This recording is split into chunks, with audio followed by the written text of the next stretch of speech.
Good morning प्यारे बच्चों। इससे पहले आप कक्षा 8 की संस्कृत पुस्तक के प्रथम पाठ के शब्दार्थ पढ़ चुके हैं। इस पाठ का नाम है सुभाषितानि। सुभाषित शब्द सु धन भाषित इन दो शब्दों के मेल से संपन्न होता है। सु का अर्थ सुंदर, मधुर तथा भाषित का अर्थ है वचन।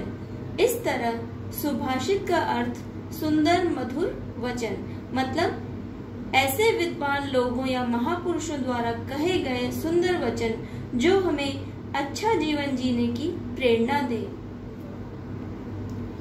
प्रस्तुत पाठ में सूक्ति मंजरी, नीति शतकम, मनुस्मृति, शिशुपाल वधम, पंचतंत्रम से रोचक या रुचिकर जो कि बहुत इंटरेस्टिंग और विचार परक मतलब जो विचार करने योग्य है, विचारणीय है, सोचने योग्य है, ऐसे श्लोकों को संग्रहित मतलब एकत्रित किया गया है। आइए प्रथम सुभाषित का अर्थ समझते हैं।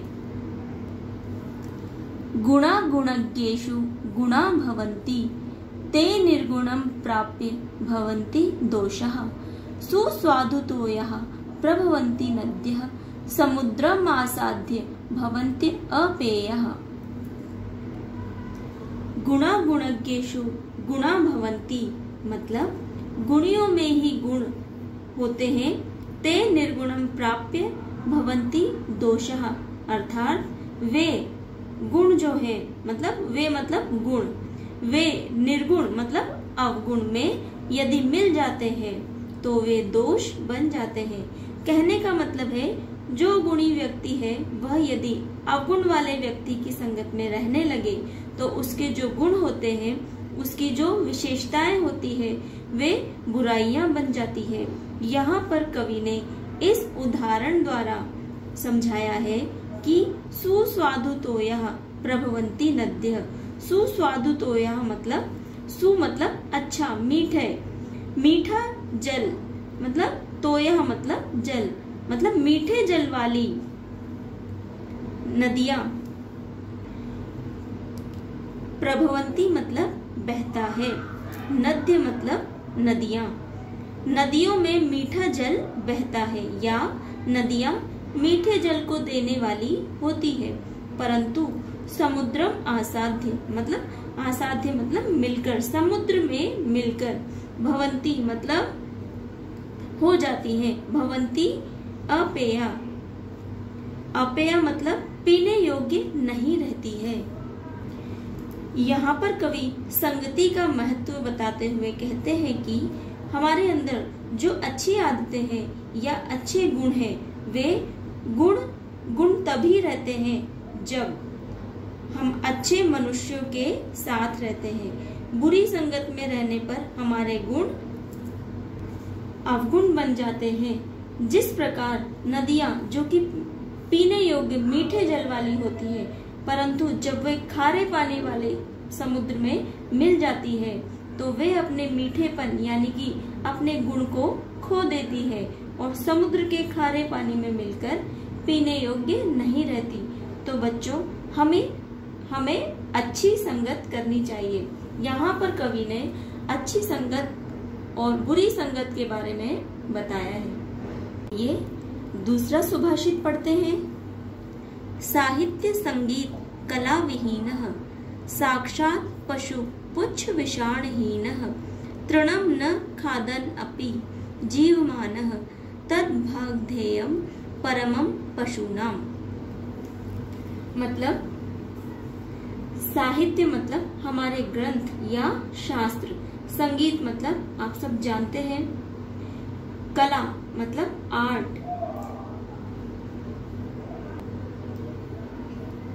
विहीन मतलब रहित, साक्षात पशु पुच्छ विषाणहीनः मतलब पशु के समान, पुच्छ मतलब पूंछ, विषाण मतलब सींग, तृणम मतलब घास फूस, न का अर्थ है नहीं, खादन अपि मतलब खाते हुए भी, अपि मतलब भी, जीवमानः जीता है या जिंदा रहता है, तद भागधेयम अर्थात पशुओं का ये सौभाग्य है।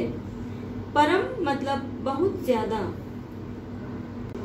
इस श्लोक में कवि कह रहे हैं कि ऐसा मनुष्य जिसे साहित्य, संगीत या किसी प्रकार की कला का ज्ञान नहीं है, जो इस ज्ञान से रहित है, वह साक्षात उस पशु के समान है जो बिना पूंछ व सींग का है, जिसके पूंछ और सींग भी नहीं है और जो घास भी नहीं खाता है। ऐसा मनुष्य धरती पर पशुओं का सौभाग्य है कि उनके बीच में ऐसा मनुष्य भी रहता है। यहाँ पर कवि ने हमारे जीवन में साहित्य, संगीत और कला का महत्व बताया है। तीसरा सुभाषित वचन पढ़ते हैं। लुब्धस्य नश्यति यशः, पिशुनस्य मैत्री, नष्ट क्रियस्य कुलमर्थ परस्य धर्मः, विद्याफलं व्यसनिनः कृपणस्य सौख्यम, राज्यम प्रमत्त सचिवस्य नराधिपस्य। लुब्धस्य मतलब लोभी व्यक्ति का, नश्यति यानी नष्ट हो जाता है, यशः मतलब बढ़ाई, कीर्ति, पिशुनस्य का मतलब है चुगलखोर, कपटी व्यक्ति, मैत्री मतलब मित्रता या दोस्ती, फ्रेंडशिप, नष्ट क्रियस्य मतलब आलसी, जिसकी क्रियाएं नष्ट हो गई है, मतलब जो काम नहीं करता है, अर्थ परस्य मतलब धन की इच्छा रखने वाला, अर्थ मतलब धन, धन की इच्छा रखने वाला व्यक्ति, लालची, विद्या फलम अर्थात ज्ञान का फल, व्यसनिनः मतलब बुरी आदतों में लगा रहने वाला, कृपणस्य कंजूस व्यक्ति का, कंजूस व्यक्ति का, कृपण मतलब कंजूस, कंजूस व्यक्ति का, सौख्यम मतलब सुख, राज्यम मतलब राज्य का, प्रमत्त मतलब विवेकहीन या आलसी टाइप का, आलसी मनुष्य, नराधिपस्य मतलब राजा का।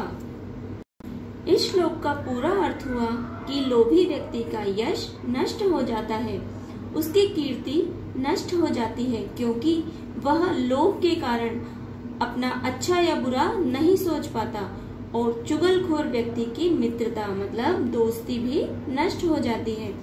मान लीजिए कोई व्यक्ति हमारा मित्र है, उसकी चुगलखोरी मतलब बातें इधर उधर करने की आदत है, तो हम उसे अपने मन की बात नहीं बता पाएंगे, हम उससे दोस्ती नहीं रख पाएंगे, क्योंकि वह दोस्ती के मापदंडों पर खरा नहीं उतरता। क्योंकि हमारा सच्चा मित्र वही होता है जिससे हम अपने मन की बातों को बिना संकोच, बिना किसी शर्म के, बिना किसी डर के कह सके। तो जो विश्वास के लायक ही नहीं है, उसकी मित्रता उचित नहीं लगती है, उचित नहीं होती है, वह ज्यादा दिन नहीं टिक पाती। इसी प्रकार से जो आलसी व्यक्ति होता है उसका कुल भी नष्ट हो जाता है। जो अपने कुल के नाम को कुकृत्य करके डुबो दे, मतलब गलत काम करके अपने कुल के नाम को खराब करे, ऐसे व्यक्ति का कुल भी नष्ट हो जाता है। और धन के लालची व्यक्ति का धर्म नष्ट हो जाता है। जिस व्यक्ति को केवल अर्थ मतलब धन यानी कि धन पैसा कमाने की धुन सवार हो जाती है, वह हमेशा पैसे के पीछे भागता है, उसका धर्म नष्ट हो जाता है। जैसे सूर्य का कार्य है प्रकाश देना, उजाला देना, वैसे ही मनुष्य का कार्य है दूसरों की सहायता करना, दूसरों की मदद करना। परंतु जो धर्म करता ही नहीं है, बस अधिक से अधिक धन कैसे कमाया जाए, पैसे कैसे कमाया जाए, यही सोचता है, अच्छा बुरा सब भूल जाता है, तो ऐसे व्यक्ति का धर्म नष्ट हो जाता है, वह अधर्मी हो जाता है। और बुरी आदतों में लगे रहने वाले व्यक्ति का विद्या मतलब ज्ञान का जो फल होता है वह भी नष्ट हो जाता है। जैसे बहुत से लोगों को बहुत ज्ञान होता है, वे बहुत विद्वान होते हैं, परंतु यदि वे किसी बुरी आदत में पड़ जाते हैं तो उन्हें उस ज्ञान का पूरा फल प्राप्त नहीं हो पाता, वे उस ज्ञान का पूरी तरह से अपने जीवन में उपयोग ही नहीं कर पाते, उनकी बुद्धि खराब हो जाती है, मतलब उनकी बुद्धि सही तरीके से काम करना बंद कर देती है। और कंजूस व्यक्ति का सुख भी नष्ट हो जाता है। वह अच्छा जीवन जी सकता है, परंतु हर चीज में कंजूसी करने की आदत उसके जीवन में उसको सुखी नहीं रहने देती है, मतलब उसके जीवन में सुख की कमी ला देती है। जैसे किसी व्यक्ति के पास खूब पैसा है, वह सब प्रकार की सुख सुविधाएं या सब प्रकार की महंगी वस्तुएं खरीद सकता है, अच्छा जीवन जी सकता है, परंतु कंजूस होने की वजह से वह बिना सुविधा के परेशानी या अभाव में ही दिन निकाल लेता है। तो ऐसे व्यक्ति का सुख जो है वो इस प्रकार से कंजूसी के कारण, जो पैसा खर्च नहीं कर सकता, ऐसी आदत के कारण नष्ट हो जाता है, और ऐसे राजा का राज्य भी समाप्त हो जाता है, नष्ट हो जाता है, जिसका मंत्री विवेकहीन हो। जिसमें विवेकहीन से मतलब है जिसमें सोचने समझने की क्षमता नहीं हो। राजा जो होता है वो सब प्रकार की राय जो होती है वो अपने मंत्रियों से लेता है। तो जो मंत्री यदि समझदार न हो तो ऐसे राजा का राज्य भी नष्ट हो जाता है। चौथा सुभाषित वचन पढ़ते हैं। पीत्वा रसम तु कटुकम मधुरम समानम माधुर्यमेव जनयेन मधुमक्षिकासौ संतस्तथैव सम सज्जन दुर्जनानां श्रुत्वा वचः मधुर सूक्त रसम सृजन्ति। पीत्वा मतलब पीकर, रसम रस को, कटुकम कड़वा, मधुरम मतलब मीठा, माधुर्य में मतलब मीठे का ही, माधुर्य मतलब मीठा, एव मतलब ही, जनयेन मतलब निर्माण करती है, उत्पन्न करती है, मधुमक्षिका मतलब मधुमक्खी, संतस तथैव सज्जन भी उसी तरह से, सम मतलब समान, दुर्जना नाम से अर्थ है बुरे लोगों के, श्रुत्वा यानी सुनकर, वचन मतलब बोल या उनकी वाणी, मधुर मीठे वचन, सृजंती मतलब निर्माण करते हैं। यहाँ पर सज्जनों का महत्व बताया गया है कि एक जो मधुमक्खी जो होती है वह कड़वे मीठे सभी प्रकार के फूलों पर बैठती है, वो सभी प्रकार के फूलों का रस ग्रहण करती है, फिर भी मीठे शहद का ही उत्पादन करती है, करती है मतलब मीठा शहद ही बनाती है। उसी प्रकार सज्जन पुरुष भी सभी प्रकार के लोगों के संपर्क में आते हैं। कई लोग उन्हें बुरा भला भी कह देते हैं, परंतु फिर भी वे अपनी सज्जनता, जो उनकी अच्छाइयाँ होती है, जो उनका स्वभाव होता है, वो उसको नहीं छोड़ते। वे सबको मीठे वचन ही बोलते हैं, वो किसी से नाराज नहीं होते। यदि किसी ने बुरा भी कह दिया है तो वो उससे नाराज नहीं होते, मतलब वो अपने स्वभाव को नहीं छोड़ते हैं। चलिए आगे बढ़ते हैं। विहाय पौरुषम यो ही देवम आवलंबते प्रसाद सिंहवत तस्य मूर्धनि तिष्ठन्ति वायसः। विहाय मतलब छोड़कर, पौरुषम मतलब आत्मबल, देवम आवलंबते मतलब सब कुछ भगवान पर या फिर भाग्य के भरोसे छोड़ देना, प्रासाद मतलब महल, सिंहवत मतलब शेर के समान, तस्य मूर्धनि मतलब ऊपर, तिष्ठन्ति बैठते हैं, वायसा यानी कौवे। मतलब कहने का मतलब है जो व्यक्ति अपने पौरुष अथवा आत्मबल को भुलाकर सब कुछ केवल अपने भाग्य के भरोसे छोड़ देता है, वो व्यक्ति महल में स्थित उस शेर की मूर्ति के समान है, जो कहने को तो शेर है परंतु उसके ऊपर कौवे बैठते हैं। मतलब जिस प्रकार शेर की मूर्ति पर कौवे बैठते रहते हैं, उसी प्रकार यदि हम अपनी क्रिया या काम करने की शक्ति को ही नष्ट कर देंगे तो हमारे मस्तिष्क में केवल मतलब नेगेटिव नकारात्मक भाव या निराशाजनक भाव ही आएंगे। कुछ व्यक्ति सोचते हैं कि भाग्य में जो होगा लिखा है, भाग्य में जो लिखा है वो देखा जाएगा, उसी जो हमारे भाग्य में लिखा है वही होगा, ये करने से क्या होगा, ऐसा करने से क्या होगा, परंतु हमको ऐसा नहीं सोचना चाहिए। मतलब हमें अपने कर्म का त्याग नहीं करना चाहिए, क्योंकि असली सफलता जो होती है वो अपने कर्मों के द्वारा ही मिलती है। भाग्य के भरोसे यदि कोई मनुष्य बैठ जाए और वो सोच ले कि जो लिखा है वो हो जाएगा, तो ऐसा हमको नहीं करना चाहिए। आगे देखिए, पुष्प पत्र फलत छाया मूल वल्कल दारुभी धन्या महीरुहा ये शाम विमुख यान्ति न अर्थिनः। पुष्प मतलब फूल, पत्र पत्ते, फल छाया मतलब मूल मतलब जड़, वल्कल मतलब पेड़ की छाल, दारुभी यानी कि लकड़ियों द्वारा, धन्य अर्थात धन्य है, महीरुहा से मतलब है पेड़ या वृक्ष, ये शाम मतलब जिनके पास से, विमुख यान्ति मतलब वापस लौटना, अर्थिनः से मतलब है याचक या मांगने वाला।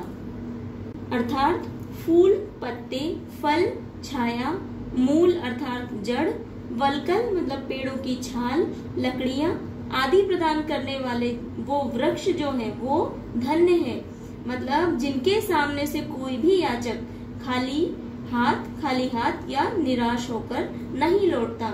जैसे हम किसी पेड़ के नीचे जाएंगे तो चाहे हम कुछ भी ना करें तो भी वो वृक्ष हमको, वो पेड़ जो है हमको छाया ही देगा, हम वहां से बिना कुछ लिए वापस नहीं आएंगे।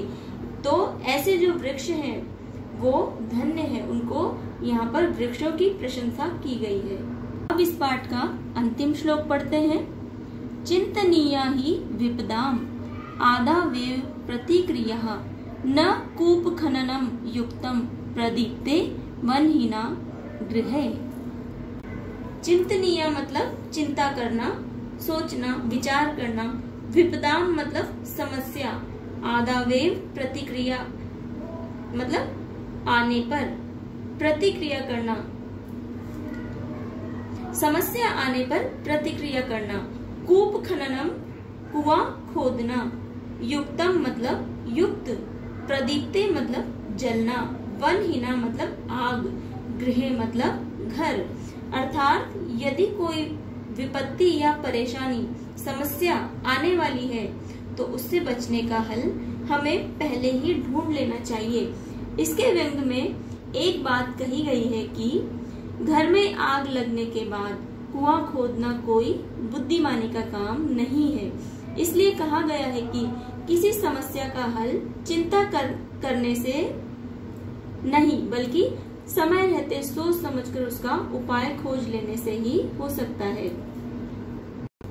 इसे आप ऐसे समझिए कि जैसे आपको पता है कि एग्जाम या परीक्षा आने वाली है, लेकिन हम उस समय तो जब हम पढ़ सकते हैं, जब हमारे पास पढ़ने का टाइम होता है तो हम नहीं पढ़ते, और जब परीक्षा सिर पर आ जाती है तो हम टेंशन लेते हैं और रात रात भर जागना शुरू कर देते हैं। ऐसा करने से हमारी तबीयत खराब हो जाती है और हम समय रहते जितना अच्छा काम कर सकते थे, जितने अच्छे मार्क्स हम ला सकते थे वो नहीं कर पाते, वैसे हम मार्क्स नहीं ला पाते। और जब परीक्षा परिणाम आता है तो हम निराश हो जाते हैं, दुखी हो जाते हैं कि हमारे इतने कम मार्क्स क्यों आए।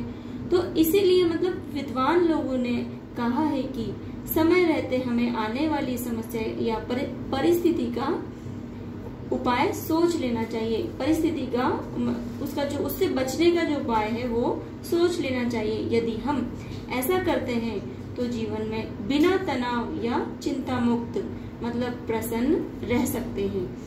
तो बच्चों, मैं आशा करती हूँ कि मेरा समझाया हुआ ये जो प्रथम पाठ है ये आपको समझ में आ गया होगा। अब आप इसे पढ़िए और समझिए। धन्यवाद।